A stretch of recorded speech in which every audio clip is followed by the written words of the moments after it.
Avant de parler du début de la fin, évoquons ensemble le commencement du début.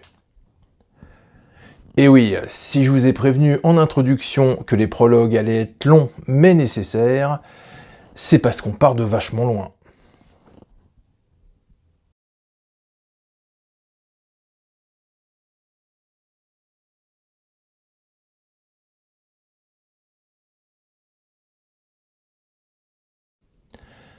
Pourquoi y a-t-il de la vie sur Terre? Voici une question que se posent beaucoup de scientifiques.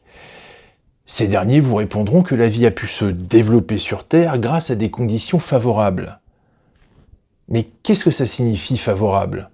C'est pas une explication, c'est juste une constatation puisque nous y sommes. Car finalement, ces mêmes scientifiques n'en savent pas plus.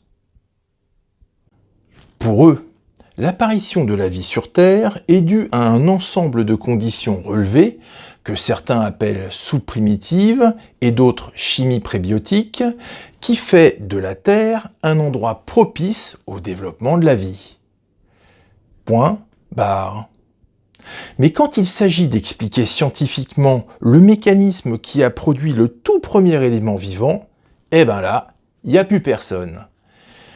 Et ça laisse le champ libre à toutes les explications aussi farfelues qu'exotiques. Pour certains, ce n'est qu'un énorme coup de bol, le fruit d'un pur hasard. Bon, attendez, ça donne pas plus d'explications sur le mécanisme qui a produit le premier élément vivant. Sauf si on considère le hasard comme une puissance propre qui engendre des événements imprédictibles et qui semble se libérer des lois. Non, ça c'est pas la définition du hasard, ça.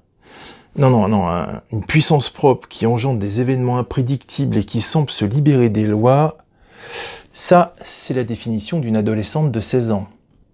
Pour d'autres, nous ne serions pas apparus sur Terre, mais importés par comètes contaminées venant d'un autre monde. Ce procédé s'appelle la panspermie. Alors attention à tous ceux qui ont l'esprit mal tourné, ce n'est pas une catégorie salace sur un site porno. Par acquis de conscience, je suis allé vérifier, je les ai tous consultés. Il y a bien un truc qui pourrait s'en rapprocher, mais mis à part l'objet résolument ludique, rien de bien efficace. Et puis cela ne fait que déplacer le problème, car on ne sait pas comment la vie est apparue sur le monde d'origine. Et pour les plus fêlés du bocal, là on déplie la panoplie complète. Nous ne serions que le produit d'une manipulation génétique d'extraterrestres reptiliens provenant de la constellation d'Orion dans de grands vaisseaux spatiaux dans le but d'obtenir des esclaves dociles pour leur faire construire, je vous le donne dans le mille, des pyramides. Je juge pas. Je suis juste dubitatif et un tantinet perplexe sur la finalité du projet. Ah oui, venir d'aussi loin développer une grande énergie et une débauche de moyens pour voir des êtres primitifs empiler des cailloux, moi ça me fait penser à cette famille de bobos écolos parisiens qui se rend à Deauville en voiture électrique et qui s'extasient devant les pâtés de sable que démoulent leurs lardons de 2 ans conçus en fécondation in vitro. Ouais, alors je dis ça, je dis rien. Pour ma part, je préfère rester sur l'ensemble de conditions avant l'apparition de la vie. Ce relevé de conditions devient un schéma que les scientifiques recherchent dans l'univers afin de découvrir des exoplanètes répondant aux mêmes composants que la nôtre, mais surtout susceptibles d'abriter la vie. Cependant, ce relevé de conditions est très précis, comme un cahier des charges. Cela implique la taille du Soleil, la taille de la planète et sa composition, la distance les séparant, ce qui a pour conséquence la température de surface de la planète, ni trop chaude, ni trop froide, juste tiède, température qui détermine la présence d'eau à l'état liquide et d'une atmosphère qui la protège du rayonnement cosmique, etc., etc. Je vous fais grâce de tout le reste. Et bien malgré toutes ces conditions, des exoplanètes, les scientifiques en trouvent.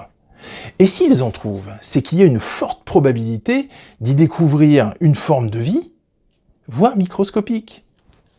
Les scientifiques recherchent donc ce qu'ils connaissent déjà, la cause première active, la définition d'un principe fondamental. Ça répond toujours pas à notre question comment a été généré le tout premier élément vivant sur Terre. Ça, c'est toujours un grand mystère. Parce qu'on sait des trucs, certes, mais on sait pas tout. Personnellement, je suis persuadé que l'univers grouille de vie. Là-haut, c'est un véritable carnaval de Rio. Je pense que le principe de la vie ne correspond pas à un seul schéma comme le nôtre, mais qu'il en existe une multitude de combinaisons inimaginables et sidérantes, combinaisons échappant à notre sens de l'observation et de l'analyse, mais pouvant produire un élément vivant. Yeppa, yeppa, liba, liba, liba, liba. C'est parce que je considère la vie comme un phénomène naturel, courant, redondant, et surtout de n'importe quelle nature. Pour moi, la vie n'est pas un phénomène exceptionnel, c'est sa découverte qui l'est. Je développerai plus loin. Donc, ces ensembles de conditions constituent un environnement propice à la création et au développement d'une forme de vie. Mais pour moi, la vie n'est pas une source. C'est l'aboutissement d'un principe fondamental qui l'a généré. Et finalement, on retrouve ce principe partout, réunir toutes les conditions favorables au développement de la vie.